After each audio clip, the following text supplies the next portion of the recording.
પવિત્ર શ્રાવણ માસની શરૂઆત આગામી 5 ઓગસ્ટના રોજ થઈ રહી છે। હિન્દુ ધર્મના પૂજનીય શ્રાવણ માસ દરમિયાન અબોલ જીવોની હત્યા ના થાય તે માટે આજે ધાનેરા મામલતદારને આવેદનપત્ર આપી આકરી રજૂઆત કરવામાં આવી છે।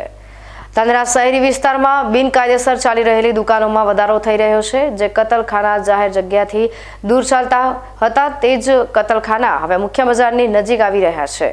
દર વર્ષની જેમ આ વખતે પણ શ્રાવણ માસની શરૂઆત થાય એ પહેલા તંત્રને આવેદનપત્ર આપી રજૂઆત કરાઈ છે કે શ્રાવણ માસ દરમિયાન અબોલ જીવોની હત્યા ના થાય।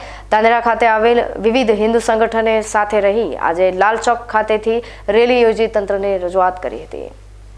વિશ્વ હિન્દુ પરિષદ, ગૌ સેવા સમિતિ સહિતની સેવાભાવી સંસ્થાઓએ સાથે રહી સત્વરે વહીવટીતંત્ર ધાનેરા શહેરમાં પરવાના વિના ચાલી રહેલા કતલખાના બંધ કરાવવા માટે રજૂઆત કરાઈ છે। જાણીતા કથાકાર અને ગૌ સેવા સમિતિના અધ્યક્ષ શાસ્ત્રીજીએ ચેતવણી આપી છે કે કાયદાકીય રીતે હવે જો તંત્ર કતલખાના મામલે કોઈ કાર્યવાહી નહીં કરે તો આંદોલન સાથે રજૂઆત કરવામાં આવશે, જેનું સ્વરૂપ મોટું હોઈ શકે છે।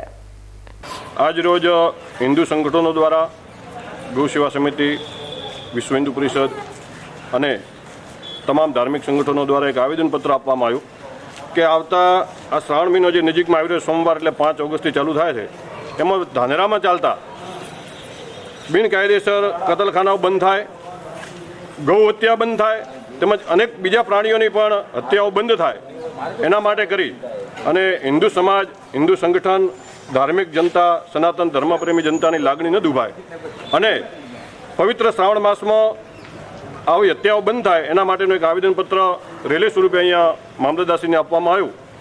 અને બીજી ખાસ વાત તમારા દ્વારા મારે જણાવી છે કે આવેદનપત્ર તો દર વર્ષે આપીએ છીએ, પણ સરકાર એમાં તાત્કાલિક નિર્ણય લઈ અને આ કતલખાનાઓ બંધ કરાવે એવી અમારી દરેકની ઈચ્છા છે।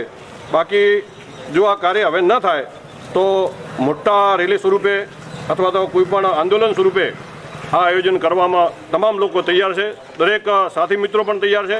અમે જોઈએ છીએ થોડા દિવસ કે કતલખાનામાં કેટલા સુધી કામ બંધ થાય છે, બાકી એનું સ્વરૂપ કદાચ મોટું પણ હોઈ શકે।